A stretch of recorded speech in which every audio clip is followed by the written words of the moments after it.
Today we're going to be talking about the resurrection, and this is one of the most important tenets of the Christian faith. This is so central to our faith and so central to who we are. I think this is what separates Christianity, there we go, from all other religions. I remember when I was first exposed to the idea of death. I was in fifth grade. My grandpa smoked an entire box of cigars a day. And he passed away from lung cancer. And Grandpa, I remember seeing him. I don't know, have you guys ever been to an open casket? Have you seen somebody that's passed away? I remember seeing him, and my grandpa was right there in front of my eyes, and his face was like yellow. And I remember just seeing him the week before and thinking, okay, this is the same person, but there's something missing here. And I remember being a little guy, a little Joshy, and taking my fingers, and I don't know if you guys have heard this story, if you've done it. I remember like reaching out, like looking around, and then being like, well, I'm going to just pinch his cheek. So I went out, my hand went into the burial box, the spot that he was resting, the casket, yes, thank you, and I pinched his cheek, and nothing happened. I kind of expected something to happen there, but nothing did. And I think about that, and I think about New Zealand, where 50 people were just brutally killed, and 50 other people were wounded. Think about school shootings, and I think that we know the reality that death is a real thing in our world, that it plagues us, that it haunts us, and that we were never intended to die.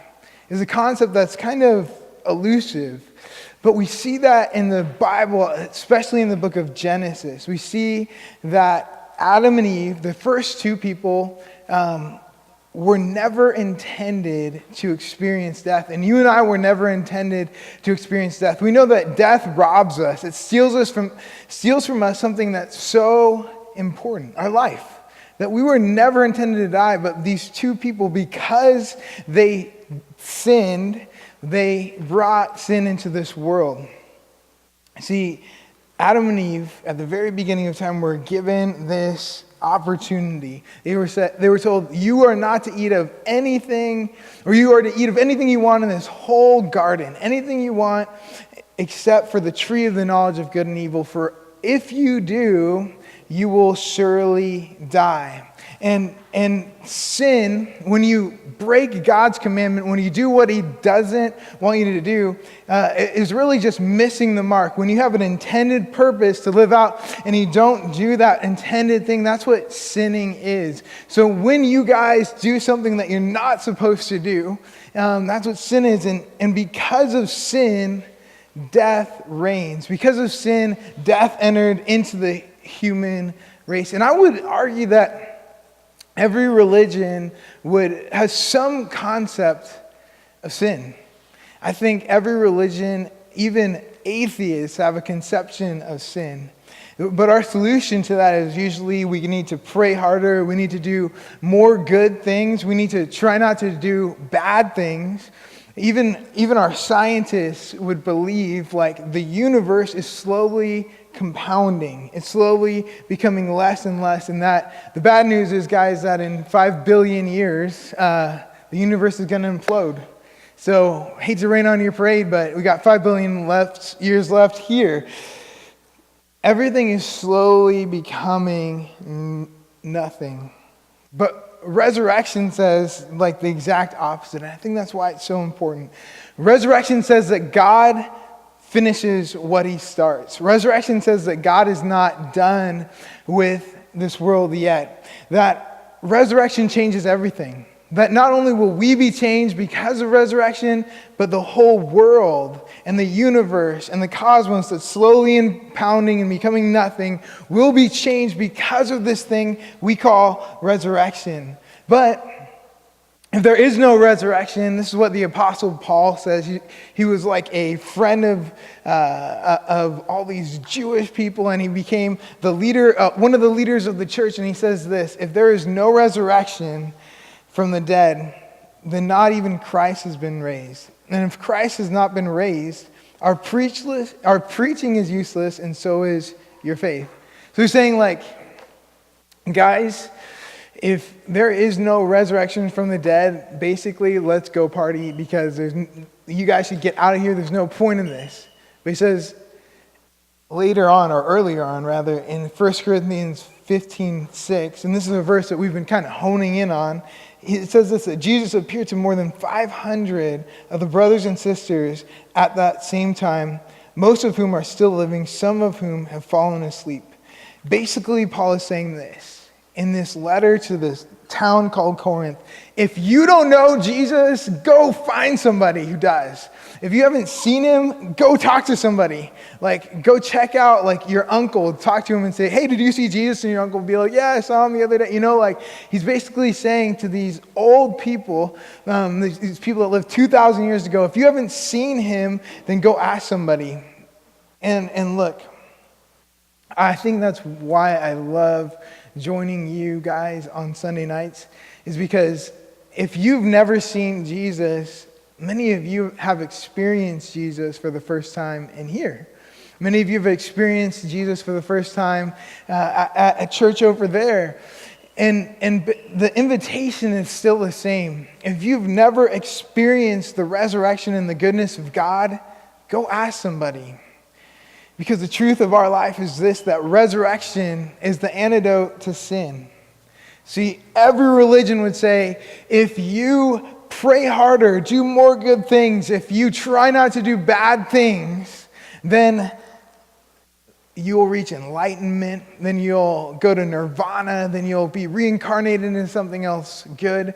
But Christianity is the only religion that says, no, you don't have to do anything. In fact, everything that has been done is done. It's finished on the cross of Christ. And because of that cross, we can be resurrected with Jesus. There's nothing that we can do in order to add to what God has done, because it is finished. And in the resurrection, we see that. See, resurrection, again, is the ultimate answer to sin. The story we're going to look at is so important. It's so central, because we see resurrection breaking loose in this story. And if you guys have your phones, you can open them up. If you have the Bible app, the YouVersion Bible app, you can look at that. It's in John chapter 11. And this is the story of a guy named Lazarus. And can I take a pause? Guys, like, I didn't know this growing up, but I have a severe speech impediment. And my mom told me years later, she was like, did you know, like, we were taking you to speech therapy? I was like, no, I just thought I was, like, going to this cool class where we pronounce words. So Lazarus is a very hard word for me to say, so bear with me here. The story is about this guy named Lazarus. So in chapter 11, verses 25 and following, it says that this guy, this dear friend of Jesus, Lazarus, has died. And we see this, like, really extreme thing happen where we see the person of Jesus. I don't know if you guys have ever attended a funeral, but it's incredibly sad, especially if it's somebody that you know, and especially if it's somebody young. And we see in this story that Jesus looks at his sorrowful friends, his friends Mary and Martha. He looks at them and he weeps. And even though it's been 4 days after Lazarus is dead, he could have gone earlier, he's waited. And he waits because he wants to show off how powerful he really is. So Jesus is here, and he walks up to this crowd, and he sees his friends, and he begins to weep. And it says this, verse 25, Jesus says to this crowd, I am the resurrection and the life. The one who believes in me will never die, the one who believes in me will live even though they die. And whoever lives by believing in me will never die. Then he asks this really pivotal and important question: do you believe this? And I think that's super important for us. It's not just like a head knowledge of Jesus, but it's like at our very core, at our hearts. It's who we are. Do you believe this? And we can all just say, yeah, I believe it, but do you really believe it? And then it goes on, verse 38. Jesus, once more deeply moved, he sees his friends, he sees the people. He came to the tomb, and it was a cave with a stone laid across the entrance. And he says this, "Take away the stone," he said. "But Lord," said Martha, the sister of the dead man, "by this time there is a bad odor." And I just want to pause right there, because this is literally my favorite Bible verse ever. In the King James Version of the Bible, the word bad odor, a bad odor, instead of bad odor, it's, everybody, you can say this with me. It says, stinketh. Stinketh. He says, "Lazarus, you stinketh." And next time somebody stinketh, like I have a 1-year-old baby, like she stinketh a lot. She stinketh sometimes. I love there's really no point to me saying that, except it's a freaking raddest word ever. And he says this, for he has been there for 4 days. And Jesus said, "Did I not tell you that if you believe, you will see the glory of God?" And friends, it's the same. It's the truth with you. If you believe in God, you will see the glory of God despite the woes and the pains and the sorrows of this world. So they took away the stone. Then Jesus looked up and said, "Father, I thank you that you have heard me. I knew that you always hear me, but I said this for the benefit of the people standing here, that they may believe in that you sent me." And then he said this, Jesus called out in a loud voice, "Lazarus, come out."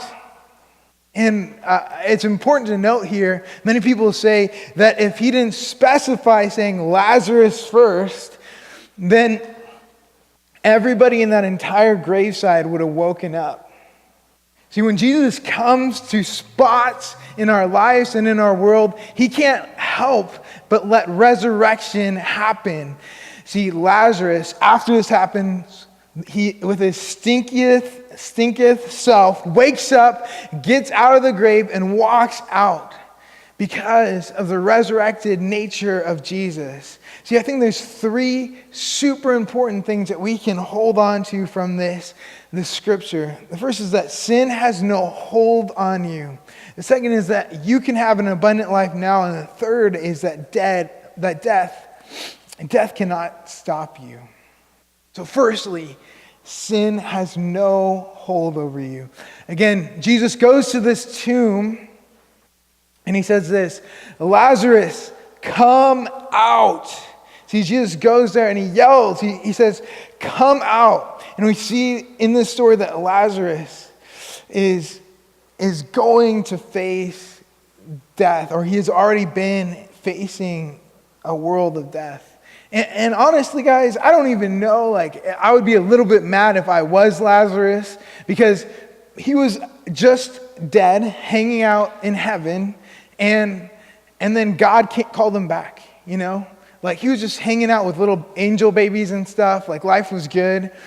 And then God called him back into the middle of the ancient Near East, where they were eating no food and they had barely any water. They didn't even have the concept of a toilet yet. And he comes back from the dead. And the truth is about Lazarus is that he would have to face death again. But because we have the resurrection, when we believe in Jesus, we never will have to face death again. Because Jesus, through the cross and through his resurrection, triumphed over death. It says this in Colossians chapter 2, verses 15. "And having disarmed the powers and authorities, he made a public spectacle of them, triumphing over them by the cross." See, what Jesus did with Lazarus was a small victory in an epic war. But the epic war Jesus won through the cross. Jesus defeated death on the cross. Jesus defeated sin on the cross. That resurrection changed everything through the cross. I have been doing martial arts since I was a baby. My life goal has always been the same, to be a ninja. And at our gym, there's a guy, and his name is Stephen Abbas. There's actually a move named specifically after him, the Abbas roll. Stephen Abbas is the second most winningest Olympic wrestler of all time. He's a silver medalist in the Olympics. In college, he went the second longest on the second longest win streak of all time. And wrestling, if you don't know, is very similar to this thing that I do called jiu-jitsu. And Stephen Abbas decided that he would enter in, this was a few months ago, into a jiu-jitsu competition. It would be like if LeBron James was just like, hey, I want to go play some pickup basketball with you guys.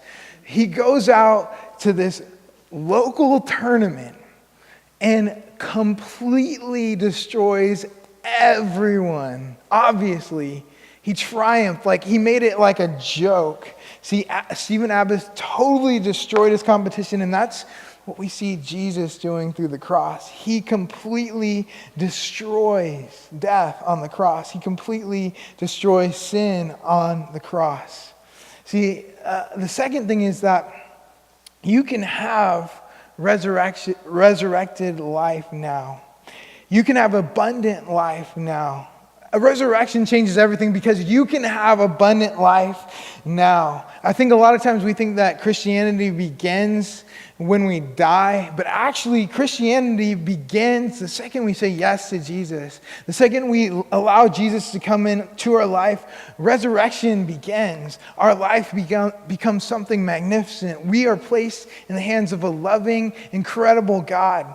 In John chapter 10, verses 10, it says this, that the thief comes only to steal, kill, and destroy, but I have come that you may have life and have it to the full. Again, he says, the thief, Satan, sin, death, comes to steal, kill, and destroy, but I have come that you may have life and life to the full. And that's why good art and good music matters. See, you were created to create. God created you with divine intentionality. He created you to do something magnificent with your life. And even if you're here in this room and you don't totally believe in God, the fact is that God, the creator of the universe, believes in you. That birds make nests, that beavers make dams, but human beings create the future. That you were created to do something amazing. That you were made to have an abundant life. A life that transforms this world. And I think a lot of times we think that Christianity is a boring religion, or it can be.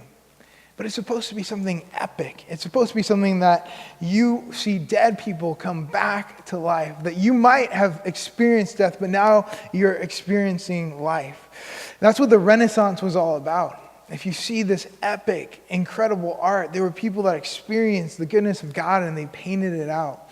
See, you guys can experience this incredible life right now.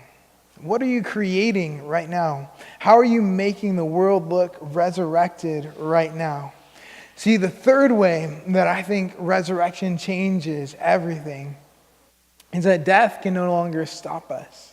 So at the graveside, Jesus, in this story of Lazarus, says this incredible thing, this incredible and ridiculous thing. He says, whoever lives by believing in me will never die. Like, this isn't just something that a wise teacher says. This isn't something that like some really cool guy with like long hair and a sweet smile says. This is absolutely insane unless it's true. See, you can change the lives of other people when you believe in Jesus, because death can no longer stop you. If you really understood this, if you really understood the resurrection, you would know death can no longer stop you. There's this guy, it's famously known. His name is Jim Elliot, and he said this. He said, "He is no fool who gives that which he cannot keep to gain that which he cannot lose." The story goes that he penned these words the night before he was killed. He went into a tribe of people that had been for centuries killing each other over and over and over again.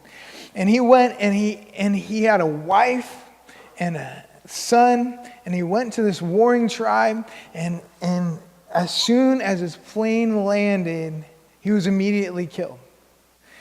What's amazing about this is he knew this truth, that he couldn't keep his life, but he couldn't lose his resurrection. He couldn't lose, what's up, dude? He couldn't lose his resurrected life. Like nothing in this world could stop him from having a resurrected life with Jesus. So he wrote these incredible words again. I just want to read them to you one more time. He says, "He is no fool who gives that what he cannot keep to gain that which he cannot lose." His family, months later the story goes, went into that same village. His little son went into that same village, and his wife went into the same village.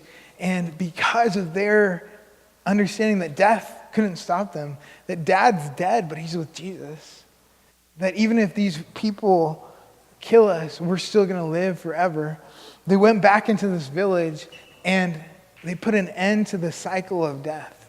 They stopped it. Eventually, because of their radical forgiveness of this tribe who killed their husband, their father, the whole tribe became Christian. It's crazy. And we see this throughout time and history. When Christians really understand that death can't stop us, when we understand that a resurrection changes everything about us, it will transform our world. You know, Ryan and I and a couple other folks got to go to the Fresno Rescue Mission yesterday, and it was super rad. Like, a lot of those folks have hit the rock bottom of their lives. They've hit really hard times, but they had only one thing in which they could hold on to, and it was Jesus. And because they had that one thing that they could hold on to, that Christ part of their life, you could see it radiated from them. Some of those people, because they had hit rock bottom and they had nothing else besides Jesus, they knew that they'd been to death's door, but they were alive with Christ because of that. Do you know who the first people that started hospitals were? That started orphanages were Christians. Because they understood, like, even though disease is all around us, we don't care. Because I see somebody suffering and I'm going to enter into their suffering and I'm going to allow that suffering to come into my life.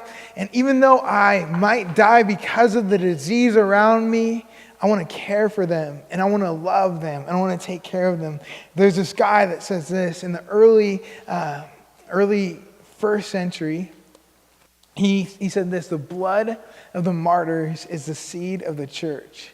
He really understood that death couldn't stop him. He understood that the resurrection changes everything and everyone if they allowed it. And because the early church were so willing to lay down their lives, to give up everything because of the cross, because of Jesus, they understood that no thing could stop the power of God.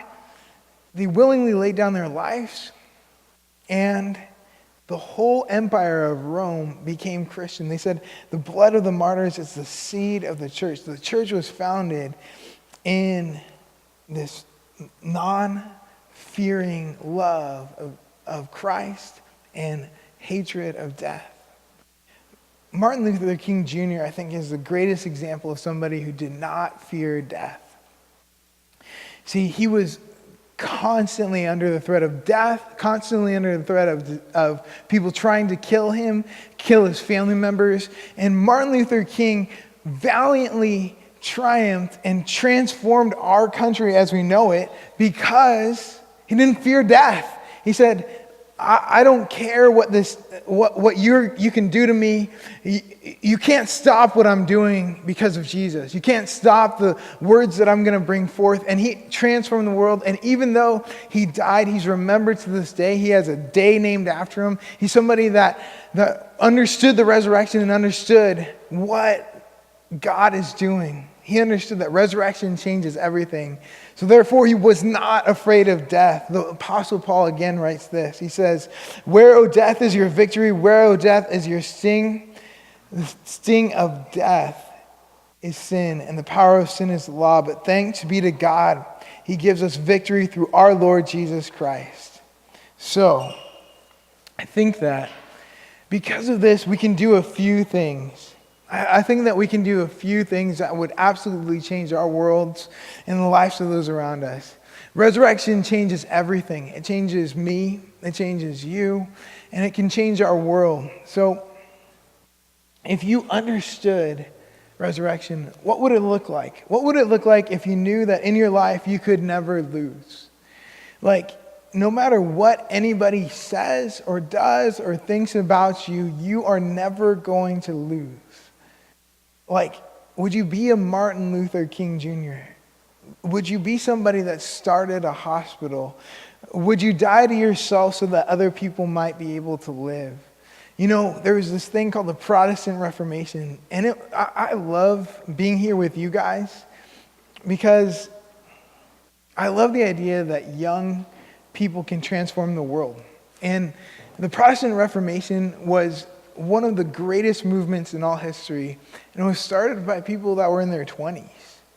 Look, you guys, the world needs you, and you can absolutely transform the world. Don't let anybody say you can't because you're young, because you can. And the more you understand the resurrection, the more you will change the world. The more you understand that death has no hold over you, that sin has no hold over you, that you can, as Paul puts it, do all things through Christ who strengthens you. You will do incredible things. So what would you do if you knew that you could never lose? If you really understood that resurrection changes everything, what would you do if you understood that you could live an abundant life now? If you understood that you were created with intentionality, that God made you on purpose for a purpose, that like a beaver makes a dam, like a bee makes honey, that you were created to create and you were imagined to imagine. God made you in order to do something incredible with this world, and the world needs your gifts. You have a unique part to play in this world, and I'm just kind of sick of people just saying it's somebody else's job. You guys, you are God's greatest vessel to this world of bringing the good news of Jesus. I don't know why. God could have just put a big sign in the sky and said, this is how I'm going to present Jesus to the world. But instead, he made you. He said, hey, Ryan, you and me, let's go to the rescue mission and tell people about the good news of Jesus. Let's go overseas and tell people about the good news of Jesus. Let's go to our workplace and tell people about the good news of Jesus. Have you ever had a relative this is like my life. Have you ever had a relative just say, stop talking about Jesus? I remember when I first became like passionately in love with Jesus when I was a senior in high school. I wrote an essay and I got sent to the school psychologist because I was talking about Jesus too much. And the counselor said, what's your teacher's problem? And I was just like, I don't know, I just love Jesus. Like, don't stop talking about him. You are the people that are to rouse a deaf world into the love of Christ. You're the people to which a deaf world hears the goodness of God. You're the people that change the world, and be willing to take up that torch. See, resurrection says you can have an abundant life now. Resurrection also says that you can live a resurrected life. And I think, and this is why we are baptized. And at the end of this month, we're going to have an opportunity for you all who have not been baptized to be baptized. It would be super rad if you did. Baptism is an ancient practice where basically you are dunked under water and then you're brought back up from the water, and it signifies your death with Christ and your life anew with the resurrection. It's an outward sign of an inward transformation that you have made. So if you want to get baptized, hit me up. Let me know. Maybe you need to give your life to Jesus. Maybe you've kind of given some of you, but check it out. On the cross, Jesus gave 100% of him to you. And he doesn't want part of you. He wants all of you. Again, if you don't have Christ, if Christ isn't real, if the resurrection isn't real, then you are to be most pitied. But we have the resurrected life. And I would challenge you, if you're like on the edge, it's like, I kind of believe in this, but you don't fully believe in it, I'd say talk to somebody about it, because I'm not afraid of the hard questions. Like, Noah is freaking like preaching up a storm around here, and he's not afraid of the hard questions. Like, ask us. Like, we want to talk about Jesus. Like, I want this world to know about the love of Jesus. I want people in here to know about the love of Jesus. Like, not just a head knowledge, but a heart knowledge, that we could have that kind of faith that we could say to our friends that are dead in their sins, that sin can no longer have a bind on you, that you can be raised to new life. Don't you want an abundant life? Don't you want a resurrected life? I remember when I was in 5th grade, when my grandpa died, it absolutely shook me. It like rocked me to the core of my being. I was like dramatically changed by it because it was the first time I ever encountered death. Have you ever experienced a death like that, where you're just like, you see it at a young age and you're just like, that's not right. It's not how it's supposed to be. And I think deep down, we all know, like, we were never intended to die. You see the death and you're like, this is not right. This is not how it should be. And so many of us, I think we can be jaded by death. We can say like, oh, it's just the way it always will be, or it always has been. But the resurrection says no. The resurrection says death does not get the last word. The resurrection gets the last word. And that resurrection changes everything. It wasn't until I was 17 that I was able to shake free from that fear of death. Man, it terrified me to see my grandpa die. And maybe some of you have had similar experiences where you've lost friends, you've lost family members, you've lost maybe somebody that you didn't even know, but you saw that and you were just like, that's not right. And it's not. It happened because of sin, that we were born into a world full of sin. But God is coming back to redeem and to restore. And your job right now is to say, am I going to be part of this resurrected reality, or am I not going to be part of this resurrected reality? Are we going to be people that live this out today? Are we going to be people that say that sin has no hold of us, that death cannot stop us, and that we can have abundant life now? Are we going to be those people? Are we going to be people that understand that resurrection changes everything? Or are we going to be people that live under the confines of this world?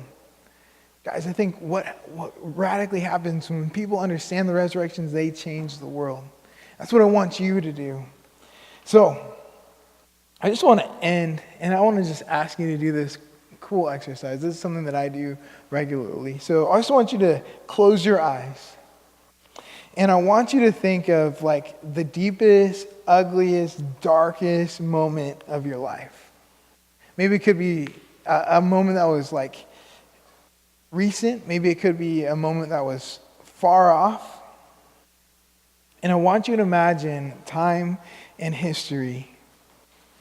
Because once we accept Jesus Christ, we are part of an eternal landscape. And I want you to pinpoint that one negative, horrible thing, and then think about it in the sum total of all of eternity. You see, the bad things in our lives are just small in comparison to billions and billions of years that we will spend with Jesus. Let me pray. God, we just thank you for the resurrection. I thank you that resurrection changes everything. It changes us. We don't have to be afraid anymore. It changes our world through incredible people. And it changes our friends. So, Father, I just pray for people that are here that might not know you, that they can just say, hey, Jesus, I give you my life. God, I pray that we can live resurrected lives. In the name of the Father, Son, and Holy Spirit, I pray.